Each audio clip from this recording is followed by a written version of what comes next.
Hello, everyone. Welcome. We're just going to give it a couple moments while people trickle in today.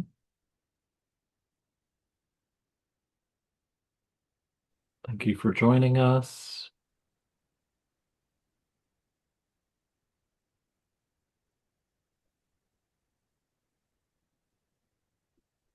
Just giving it a few moments while uh, we let the attendance kind of trickle in here.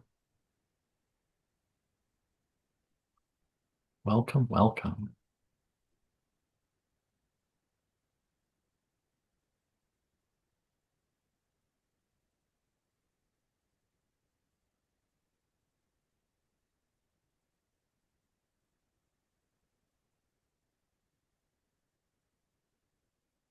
All right, it looks like attendance is kind of leveling off, so I think we can get started.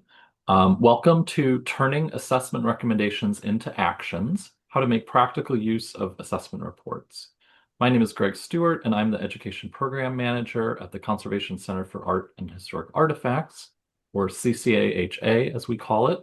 I use he and they pronouns, and for accessibility's sake, I will say that I am a white person with headphones, glasses, and I'm wearing a blue top today. And my background is kind of yellow and blurred using the blur feature on Zoom. So a bit more about today's webinar. Collections assessments provide a path forward, but there are often barriers. Limited time, funding, and staffing can prevent us from achieving our attended collections care goals. Today's session will provide a brief overview of assessment processes and content, featuring real-world examples with guest speakers from organizations that have undertaken an assessment. So we have John Anderies, Director of the John J. Wilcox Jr. Archives and Library at William Way LGBT Community Center, and Julie Fether, Archivist at East Top Broad Railroad Archives and Special Collections, who will then share some of the strategies that they have used to turn assessment recommendations into successful projects. They will address how to get started, tips for staying organized, and ways to seek outside help from students and consultants. The conversation today will be moderated by Dyani Feige, CCAHA's Director of Preservation Services. And I will say, unfortunately, our last panelist, Catherine Tedford, who is Gallery Director at St. Lawrence University, came down with an illness and isn't able to join us today. But we're still going to have a great discussion for you anyways, and we'll share all of the resources and handouts that she's created and her email address in case you want to be in touch. And before we get started, just some Zoom housekeeping. So you are in Zoom webinar, which means that your video and your audio are turned off, but you can ask questions or make comments to us in the chat. This program is auto closed captioned in English, and you can turn on subtitles with the little CC button in the Zoom toolbar. So we're going to have presentations and then moderated discussion with Dyani and then followed by Q&A with you, but please feel free to ask questions anytime during the program. This program is being recorded, as you may have seen, and we'll send a recording as well as the PowerPoint and those resources I've mentioned in a follow-up email. And this program is generously supported by the National Endowment for the Humanities.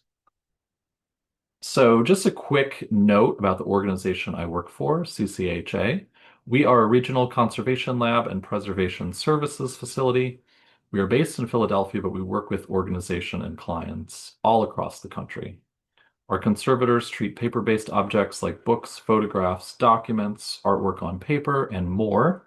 And our preservation service staff work in the field providing educational programs like this one and helping institutions plan for the future of their collections. The center also offers a wide range of digitization services, as well as fundraising assistance, housing, framing, and more. And you can learn more about what we do at our website, ccaha.org. So a little bit more about our speakers. John Anderies is the director of the John J. Wilcox Jr. Archives and Library at the William Way LGBT Center in Philadelphia. as I've said, where he also oversees art and culture programs and manages the Philadelphia AIDS Oral History Project. John has also worked as a processing archivist at the Kislak Center for Special Collections, Rare Books, and Manuscripts at the University of Pennsylvania, and as head of Quaker and Special Collections at Haverford College. John holds degrees from Baldwin-Wallace College Conservatory of Music, Case Western Reserve University, and Indiana University. Julie Fether is the archivist for the East Broadtop Railroad Archives and Special Collections, a joint operating unit between the nonprofit organizations, the EBT Foundation and the Friends of East Broadtop. As the inaugural archivist hired in May 2021, Julie has built a solid foundation for the EBT archives to protect, preserve, and provide access to over an estimated 6,000 linear feet of East Broadtop Railroad corporate records, photographs, and other collections, with the earliest records dating back to 1856. With a career background in higher education, Julie worked at Penn State Altoona and as a project coordinator for the Community-Based Studies program, a lecturer in American history, and at Penn State's Front Entomological Museum as a collection specialist. Since 2015, Julie has curated 4 exhibitions featuring the William H. Rao Pennsylvania Railroad photograph collection at the Southern Alleghenies Museum of Art in Altoona, PA. Julie is a member of the Lexington Group of Transportation History, the Mid-Atlantic Regional Archives Conference, PA Museums, and the Small Museum Association. So I will pass it over to John as our first presenter. Hi, everyone. It's great to be here today. I'm Johnny Anderies. My pronouns are he and him.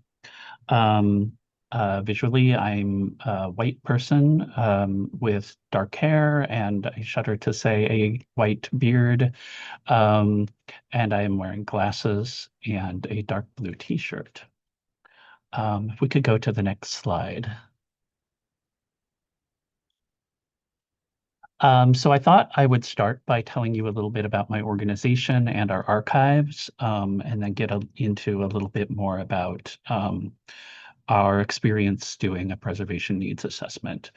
My organization is William Way LGBT Community Center. We're located in Philadelphia, Pennsylvania. And the archive is the John J. Wilcox Jr. Archives. The archives emerged in the late 1980s and is had been volunteer run until 2014, when I was hired and my colleague Bob Skiba. We were both hired as part-time project staff. Current staff is 1.4 FTE. And our mission is basically maintenance and providing lasting access to Philadelphia's LGBTQ plus communities' cultural heritage materials, which really boils down to us important responsibility of holding and sharing our community's memories. Our archives is normally open by appointment. Next slide. To give you a little taste of what the archives is like in terms of material, it's around 2,000 linear feet of materials. Our scope is LGBTQ plus history and culture, and especially of the Philadelphia area, which we will variously say in different ways. Philadelphia, Greater Philadelphia, the Delaware Valley, or the tri-state area, which, depending on what point we need to make or where we're looking at materials coming from. But in addition to LGBT history and culture, we also are sort of the de facto repository for Philadelphia's HIV and AIDS history materials. Among the materials that we have are personal and family papers, organizational records, periodicals, ephemera, audiovisual, textiles, and objects. And I'll just mention for the last two, textiles and objects, we try to keep both of those down to a dull roar, knowing that we, A, don't have always the depth of experience to manage those effectively, and also sometimes the space may be an issue as well. So I think we can go to the next slide. Um, in a normal year, we see between 100 and 250 research appointments that year in any given year, which is at times grueling, um, but also invigorating. And our users are really wide-ranging. We see a lot of scholars and researchers from around the world doing any form of LGBTQ history. Students, which can range from K through 12 schools, all the way up to higher ed with undergraduate and graduate students. Certainly teachers at area schools of all levels. Um, Definitely a site for activists to come and learn what previous activists have done or what issues have been important in the past. One of my favorite types of researcher are artists because they can sort of see the materials and work with the materials in a sense in a way that I really could never have imagined. Um, Local history researchers, journalists is definitely an important one. Documentarians, and of course, probably should have been at the top of the list is just community members who have some aspect of their own um, history that they are interested in knowing more about or going back to. Um, Pretty popular with area college and universities. That has increased steadily over the last decade. So in any given year, we see between 25 and 30 classes from different colleges or universities, as well as tours. We'll get requests from maybe an area organization that wants to do a tour, or um, uh, a local business's employee research resource group that is interested in knowing more about what we do. Next slide. In terms of programming, we do exhibitions periodically. We do exhibitions on historic topics. We manage something called the Philadelphia LGBT Mapping Project. That's my colleague Bob does that. And then I'm the manager of our Philadelphia AIDS Oral History Project, which has been going, now for maybe almost a decade. And we've got probably about 65 or so full-length oral histories of early responders to the earliest days of the AIDS epidemic in Philadelphia. I had mentioned a little bit about staffing, but just to say a little bit more, there's me as the director full-time, our curator, Bob Skiba, part-time, and then we always have sort of a stable of rotating interns from area colleges or universities, and volunteers from the community who are have a particular interest in LGBT history. Let's go to the next slide. So to mention a little bit about our preservation needs assessment, that was actually done in 2011, and it was done before I came here 11 years ago. And so I was not involved in that particular assessment, but received it when I arrived, but had experience with a previous assessment at another institution.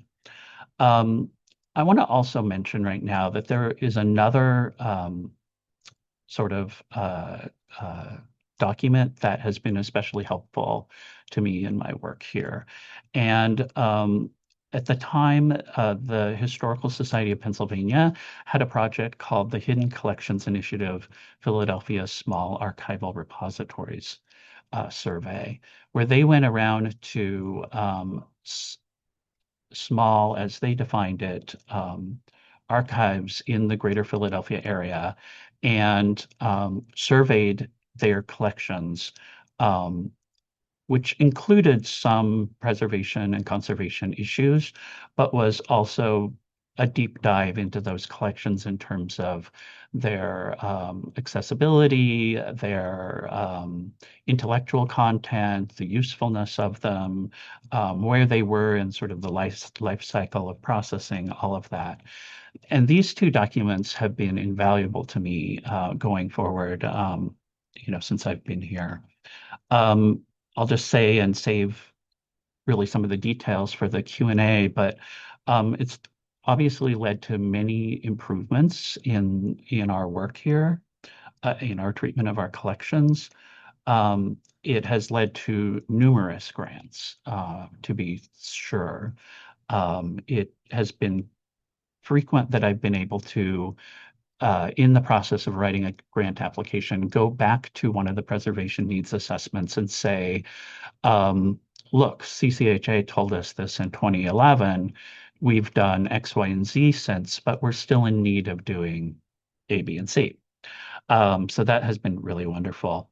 It's led to treatment of materials by CCHA over time, and happily conference presentations and presentations like this with the Conservation Center.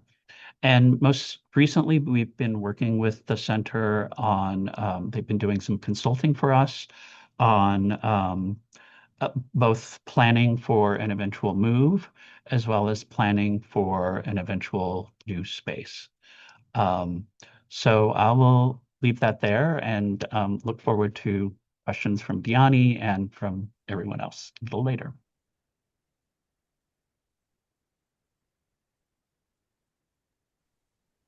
Thank you, John. I think, Julie, you are up on deck here. Go Okay, to the next great. slide for you. Thank you, Greg. Hello, everyone. My name is Julie Fether again, and visually, I have long auburn grayish hair with glasses, and I'm a white woman. My pronouns are she and her, and I have a blue blouse on with an East Broad Top Railroad pin. And my background is an image of very old, degrading bound volumes from our East Broad Top Railroad collections. So to start off with, what is the East Broad Top Railroad and Coal Company? It is centrally located in south central Pennsylvania in Huntington County, in a very rural area of the state of Pennsylvania. And if you look at the map on the left on the slide, it was a short, narrow gauge railroad line that ran passenger and freight services from the northern terminus in Mount Union, Pennsylvania, all the way down through the rural, lush valley of Huntington County to, you see at the direct southern terminus of Woodvale, and all different varying subsidiary branches of the railroad at that time, chartered in 1856 and ran until 1956, when the workers literally laid down their tools, as you see in the main complex located in Rock Hill Furnace, Pennsylvania, and basically sat as a time capsule. William Withune, who was a curator with the Smithsonian Institution of American History, had called the East Broad Top Railroad a definitive, incomparable national treasure. And the fact that this railroad was not scrapped after it was sold in 1956 and was created into a tourist railroad excursion experience, we would not have this significant piece of our industrial history that is not replicated anywhere in our country or in the world. The East Broad Top Railroad was purchased in 2020 by a new foundation, the EBT Foundation, and with another nonprofit organization, as Greg had mentioned, the Friends of the East Broad Top, which is all volunteer, started in 1983, we would not have the East Broad Top Railroad archives and special collections. The collections for the archives, the program was developed in 2021. I have been the archivist since that time. And our scope of collections is really defined with the collections that were found on site at the complex, as well as the collections of the Friends of the East Broad Top and their members. So our scope of collections is very well-rounded through the historic common carrier era, the more contemporary Kovalchik Tourist Railroad era, and of course, we will be starting to collect for the foundation, and we maintain the Friends collections as well. Next slide, please. So how does this all come about of wrangling in over, I say over 5,000, but since then it's been over 6,000 linear feet estimated of paper-based records that include over 7,000 maps and drawings, hundreds of bound volumes with field notes, financial ledgers, corporate materials that the East Broad Top Railroad and subsidiary companies retained. And all of these materials are basically found in the historic Orbisonia passenger station built in 1906.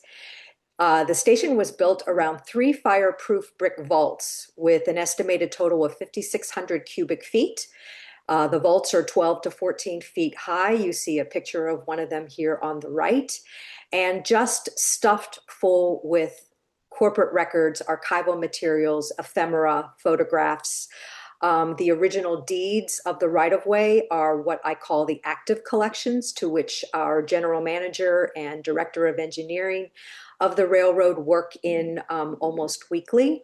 And these records have really been designed at this stage in the archives and special collections legacy is to help with the restoration, the preservation, and the interpretation of the East Broad Top Railroad like never before. These records were never released to the public. They were very rarely seen.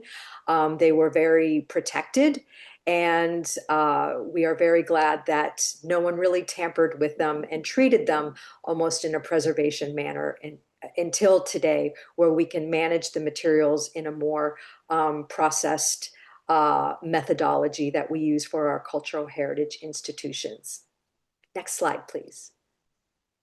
So when I first approached the East Broad Top Railroad archives, I was overwhelmed. I remember laughing and crying at the same time coming home after I first saw those vaults, and had no idea of how I would even approach this. I knew about collections management and assessing collections to hopefully come to a point where best practices in collections care and preservation, planning and storage, and addressing the environmental conditions would be some of my first tasks. But how to do that without outside help seemed extremely daunting. So in the middle of the night at 3 a.m., I thought of the education director at the time working for CCAHA, and I emailed her, and immediately I was directed in connection with Dyani. And we actually had a Zoom meeting with key stakeholders from the foundation and the Friends in February of 2021, months before I was even hired. So I was working pro bono to try to strategize and direct the movement forward to developing the archives and special collections, with having this preservation needs assessment done immediately from the get-go. And that was very valuable to us. It showed stakeholders that we were serious about developing this program in a standard procedure that we would in any other collecting institution. And having the preservation needs assessment funded by a private donor who also advocated for us to have this needs assessment was instrumental in us moving forward with the successes and accomplishments we have achieved in the last 5 years.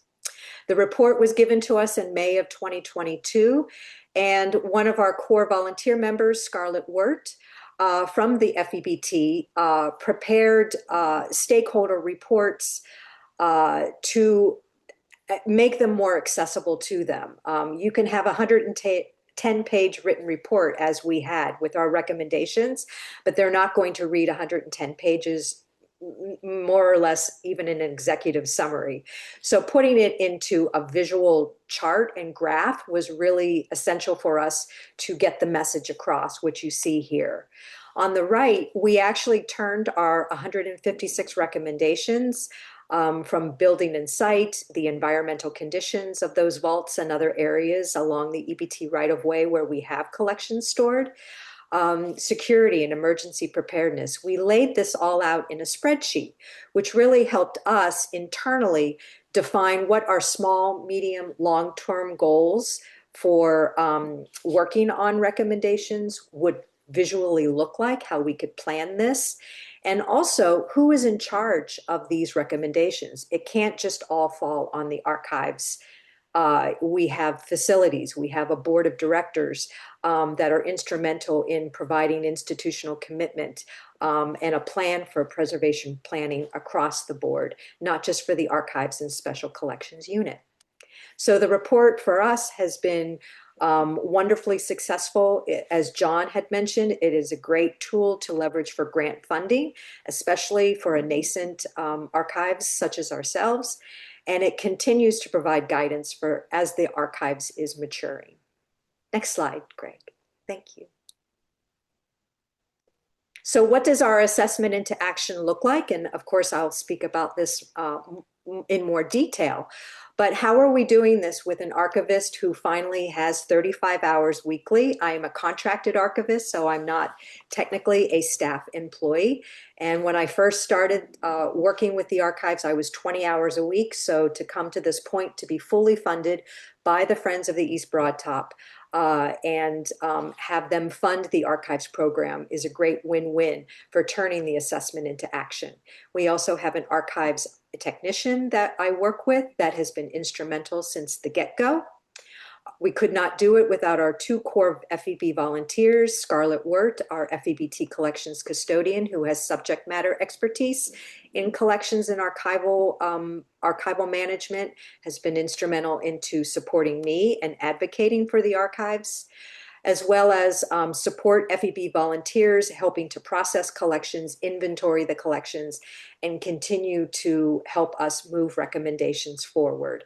Without the interns, that supplemental help, all of our interns have been paid since the first intern in 2021. And they too have helped us process collections, inventory, and teaching them and sharing the resources that we have had has been instrumental in educating the younger generation into collections care and preservation management. This summer, we are addressing our digital preservation because, of course, we can't talk about preserving collections without our digital footprint.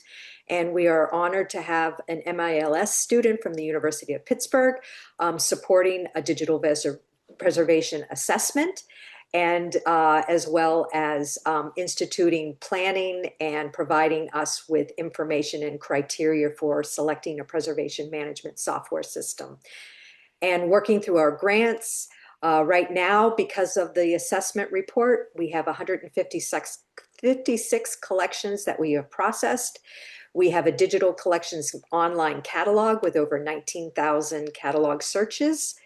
And this year we're focusing on that, conducting finally a full inventory of all of those collections we have in the vaults, which has been very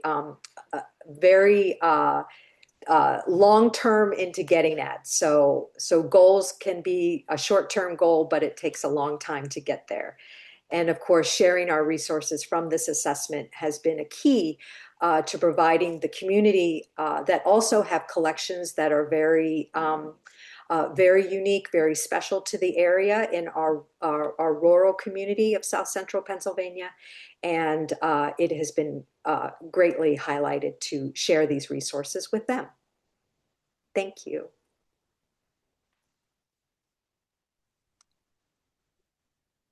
All right, thank you, Julie. So before we turn it over to Dyani for the moderated portion, just want to see if there are any quick questions on the presentations in the meantime. And we'll also have longer time at the end too for Q&A. But just if there were any kind of initial questions, we can take those now.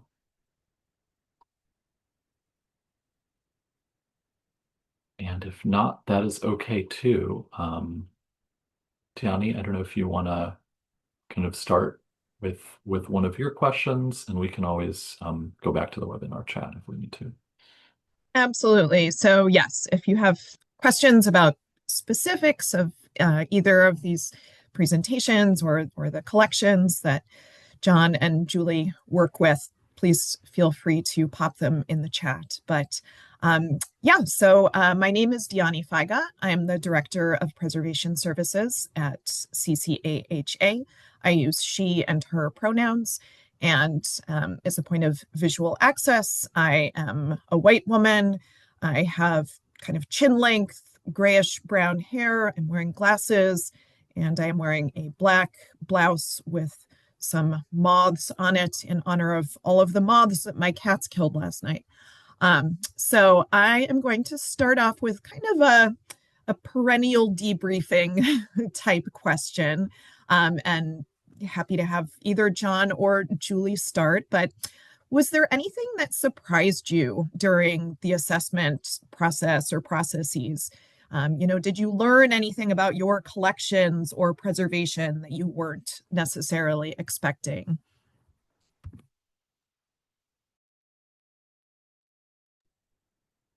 Well, I can start off with that. So as I said, ours was done in 2011, and I came here in 2014. So I was not involved in the process, but I do remember shortly after starting getting access to the completed assessment and going through it. And I'm trying to think here, whether there were any particular things that really surprised me. I mean, it sort of confirmed what I was seeing.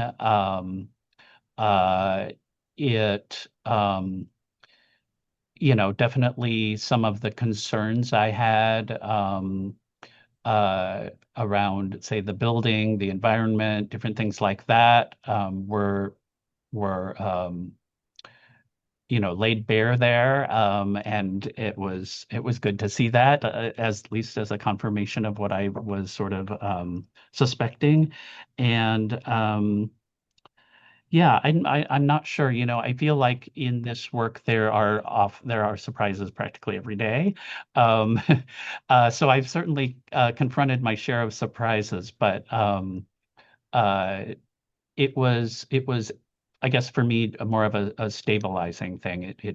It made me realize that what I was seeing was actually reality. It was helpful. I can attest to that answer, John and Dyani. When it wasn't surprising necessarily to me, because I knew theoretically, I knew practically what I was getting into and what I had originally assessed.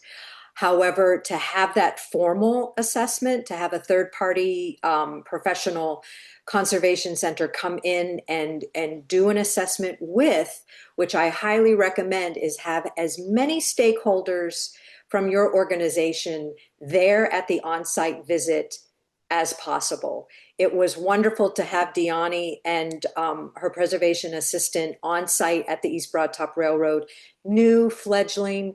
And we had the general manager, the director of engineering, we had one of the board members, we had another constituent there, and a couple of other members of the Friends of the East Broad Top. So to bring both of the organizations together that have no collections experience, that don't know really what we're doing because that's not their focus, they were the ones who were surprised. And it actually validated everything as coming in as a newcomer, that it provided another layer of trust and another layer of, uh, what should I call it?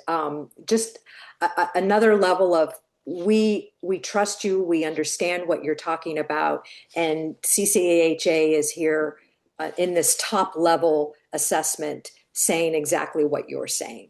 So it was almost a confidence builder for my work coming to this building an archive from scratch. That's definitely something that we hear a lot, and not uncommon for kind of the findings and recommendations in a report. Maybe 95% of it, the primary collection stewards are already well aware. It's just, kind of having that in writing. Um, so yeah, I wonder if you could actually, maybe I'll start this one with Julie and just kind of build specifically on that uh, idea. Just thinking about using the assessment and the corresponding report as a communications or advocacy tool. Can you speak a little bit more in a little bit more depth about that concept? Yes. After Dyani, the report had distributed to the archives, as I had mentioned in the slides, Scarlett and I were able to sit down, pour over the recommendations, cry over a cocktail over the recommendations, perhaps, of like, how are we going to do this? We're so limited and we're so new. We had no funding stream. We had no grants to help us with this. We were really flying by the seat of an assessment prayer. And so, how are we going to communicate that to people who will donate to us to help us fund this? And it's been an extensive learning experience for people who don't understand collections management from both, as I said, the board of directors. It's helped them inform their own strategic planning on a more top level because the archives are part of their responsibility as the conjoined operating unit. So now they include the archives in their initiatives and their priorities and in their facilities planning. Whereas before, if we didn't have some type of professional assessment documentation so we can inform them, we would not be part of the conversation. And so it's really strengthened our decision making. I'll say that. So first of all, what I think happened after the assessment in 2011 and before I came in 2014, it was that in fact it was used, probably with not a lot of effort needed, but it was used to convince the leadership and the board that work needed to be done on the archives and that we needed, we had improvements to be made. And that led ultimately to a grant proposal to the William Penn Foundation that we, prior to my coming, put in with the assistance of CCAHA. And that directly led to my coming on as a project archivist originally. So that, that is sort of one area where I think that was successful. I have to say that, I work in an environment where the leadership, the staff, the board are incredibly supportive of me and of the archives. And so convincing them has never been difficult, though sometimes you do have to push for a chance to voice what might be important, in an otherwise sort of hectic and busy life. And then I can say that in general, over time, that the staff leadership board has become more educated on various needs of the archives. And I hear them say, oh, well, that's a question we're going to need to ask John about. Oh, well, have we thought about the archives here? So I know that happens in a way that it probably didn't in the past.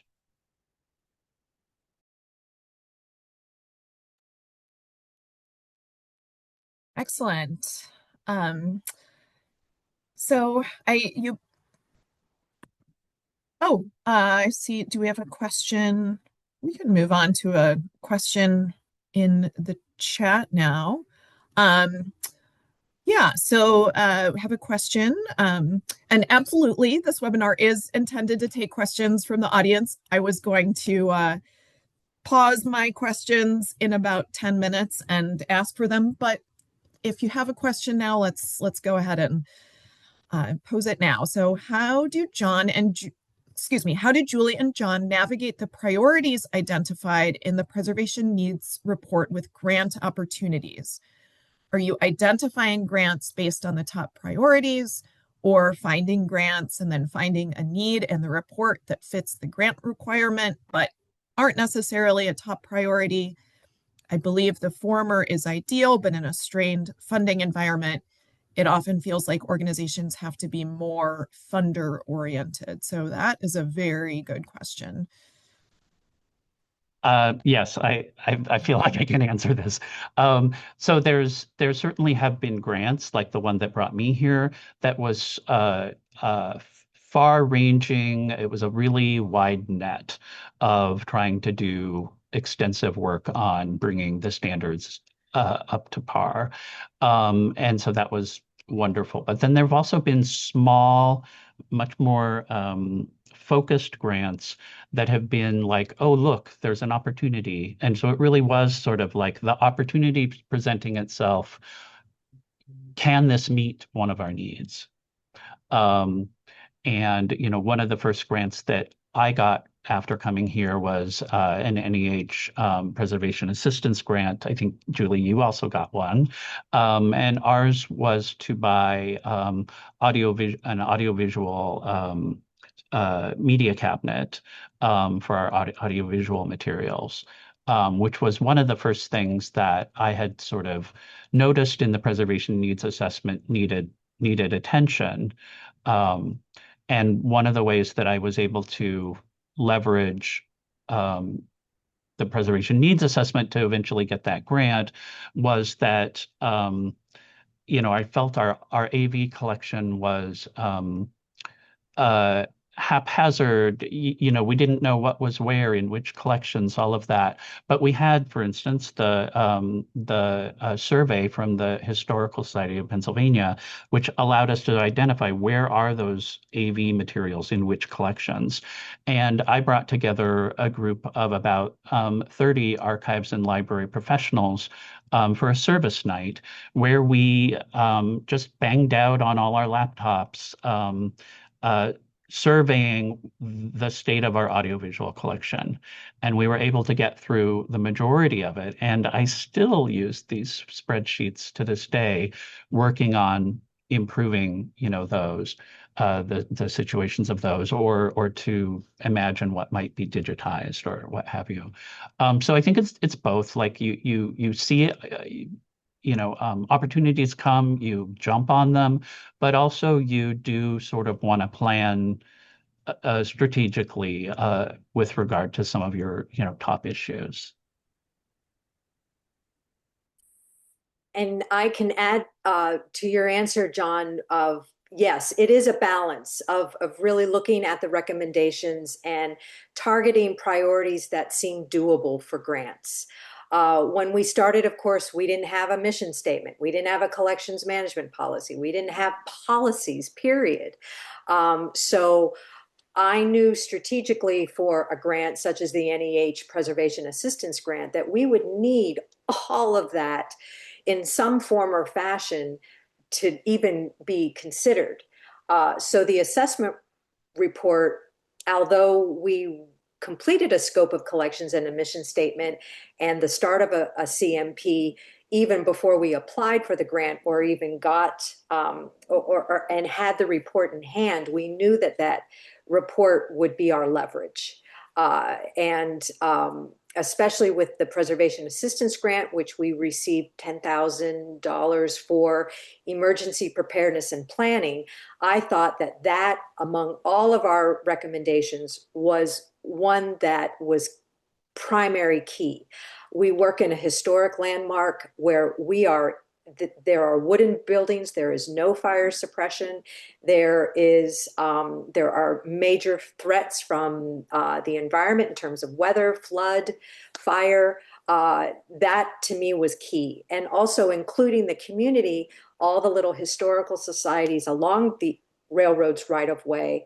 They could be a part of developing a cultural heritage response team immediately. So you look at you make the priorities, because to me we all consider them as priority.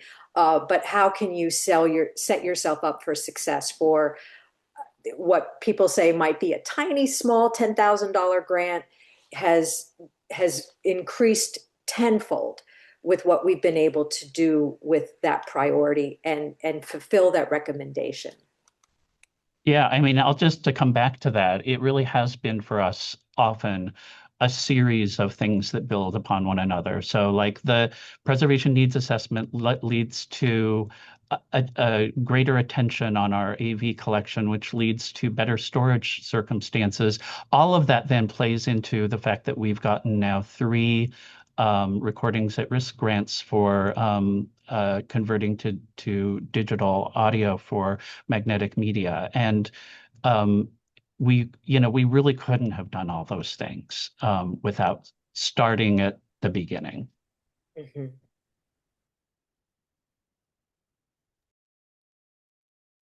So, John's last response and sharing about that initial AV project and some of the stuff that Julie had mentioned in your presentation kind of emphasize the importance of external help. So how have you been able to kind of use the reports or findings in order to secure external help, whether creating work plans for external folks who came in, identifying policies, procedures, et cetera. So John talked about that a little bit already. So I'm going to start with Julie again for you to elaborate on some of the work that you've done with Juniata and other projects. Absolutely. The report, conduct a full inventory. That seems really easy for an archive or a museum that is well established and has been around for 40 years and they've got it going on, and it's very easy to do that. However, for us, it was starting off with one Excel spreadsheet. We didn't have a collections management system yet until May of 2022.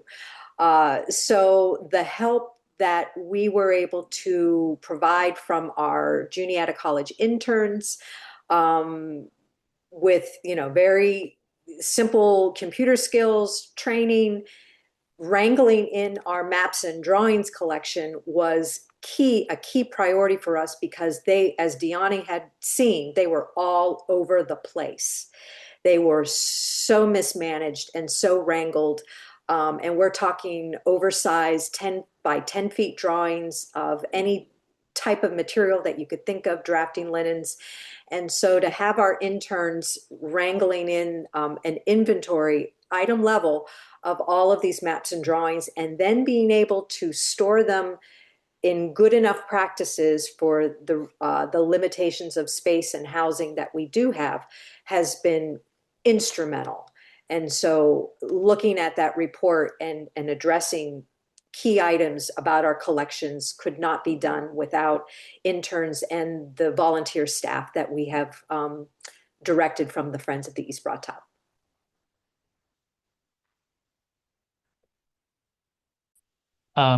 Yeah, that sort of leads me to one thing that I thought I wanted to try to bring up at this in this session. And so two things I'm thinking of. One is that when we got our big grant from William Penn, 3-year grant to sort of professionalize the archives and work with CCAHA on all of this, one thing that those who wrote the grant, I'm so thankful for them, because I wouldn't have been here without it.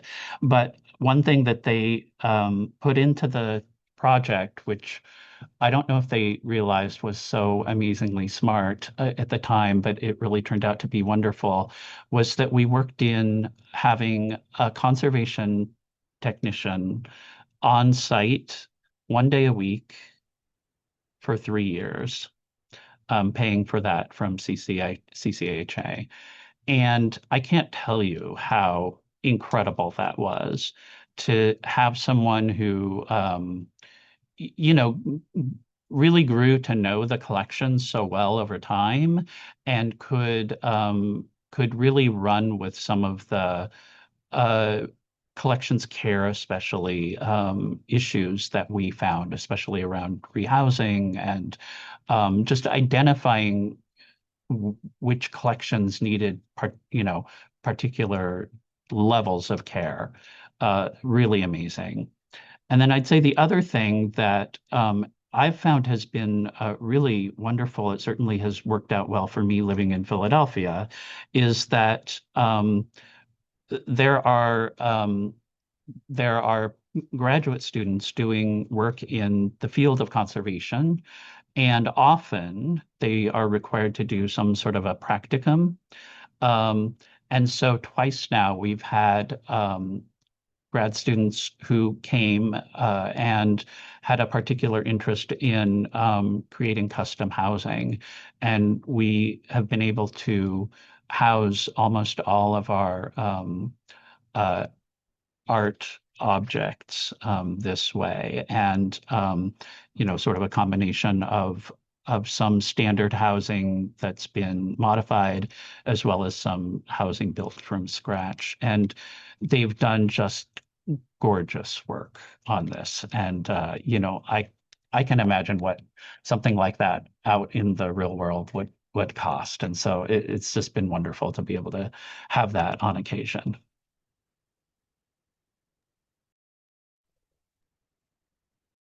So we have another question from the audience. This is a practical question.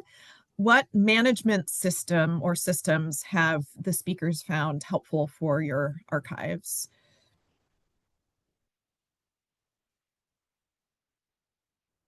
Happy to have either of you Well, I begin. I am so impressed, Julie, with your spreadsheet. So amazing. I think we need to market this, to others because wow, really impressed.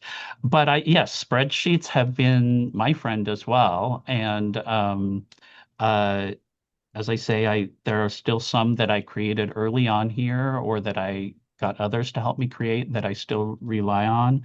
So there's that. We did, after I started, moved first to Archivist Toolkit for management of our collections, and then after a couple of years, migrated to Archive Space, and we've been super happy with that.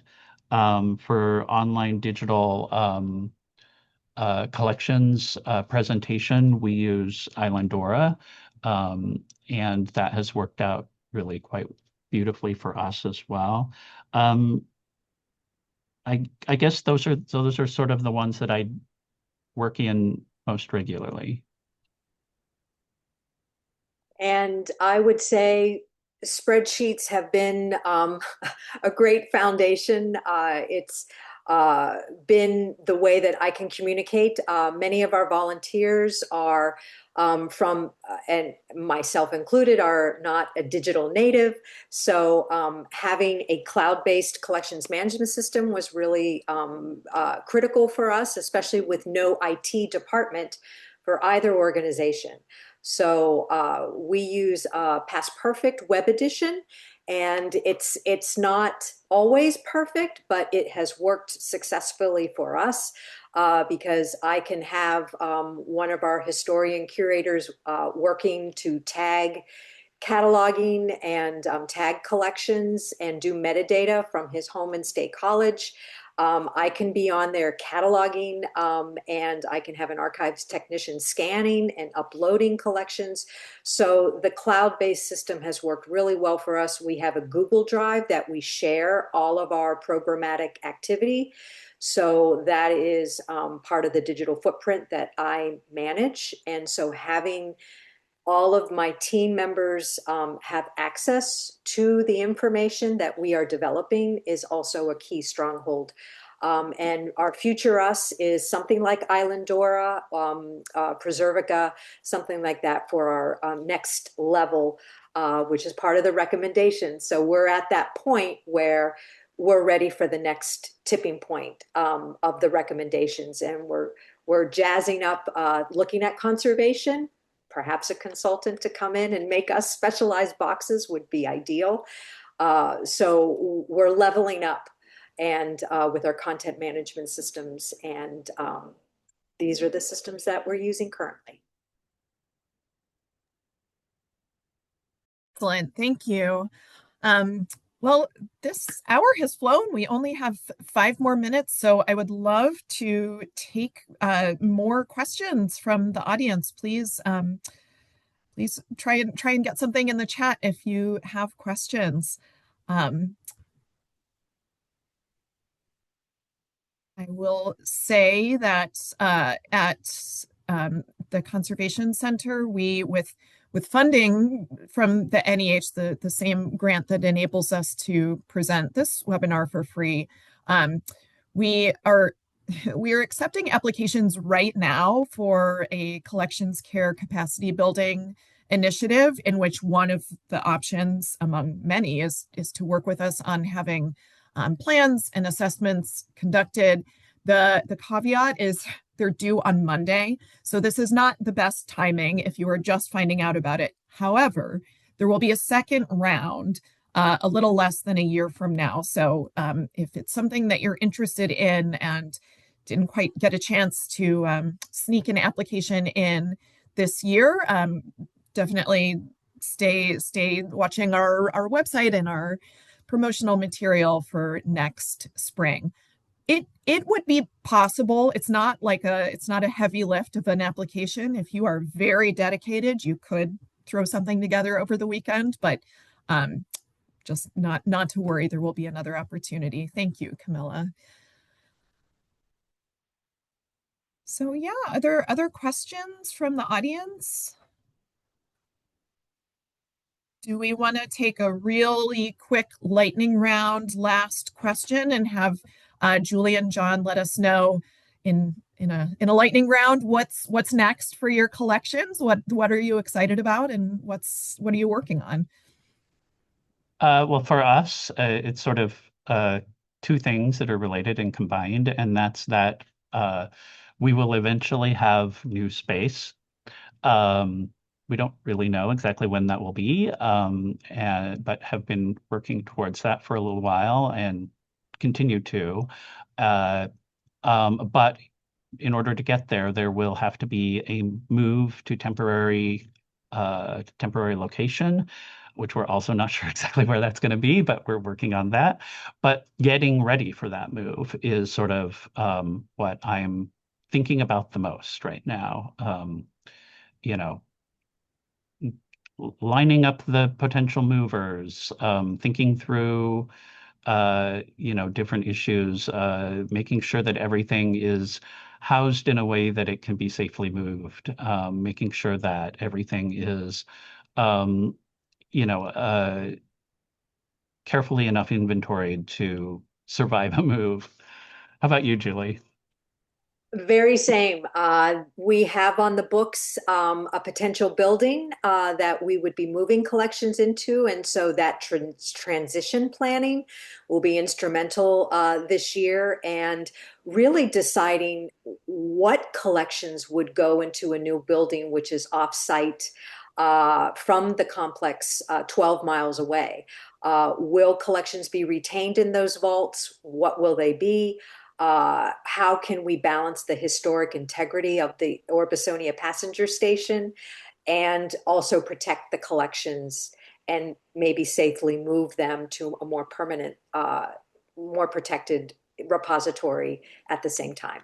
And so that conducting the big archival arrangement project as we are right now with that big inventory will inform our needs for that transition planning.